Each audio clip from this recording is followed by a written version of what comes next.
میخوای بینیتو کانتور کنی اما پلت کانتور نداری، هیچ ایرادی نداره. توی ویدیو بهت یاد میدم چجوری با مداد قهوه‌ای این کارو انجام بدی. با یه مداد قهوه‌ای اول اینجا برای پایین‌تر بینی، دوباره این کارو میکنی اینجا، بعد میای اینجا بینیمونو و اینجا، بعد براشمون رو برمیداریم و فقط سر جای خودش خطا رو شروع می‌کنیم به محو کردن. فقط برای اینکه اضافی مواد رو بگیری حتما یه دستمال کاغذی داشته باش.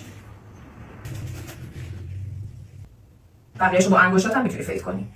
نوبت کانسیلرم. یه نقطه اینجا، یه نقطه اینجا، یه نقطه اینجا، یه نقطه اینجا. و حالا با بیوتی بلندرمون سعی می‌کنیم اینا رو تو جای خودش فید کنیم.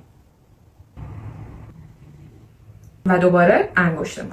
در نهایت پودر فیکس یا پنکیکمون رو برمی‌داریم و توی این قسمت‌ها پودر می‌زنیم. خب این شد یه کانتور اصولی. فقط یادت باشه که هرچی که مواد کمتری استفاده کنی از اون بر راحت‌تر می‌تونی بلندش کنی.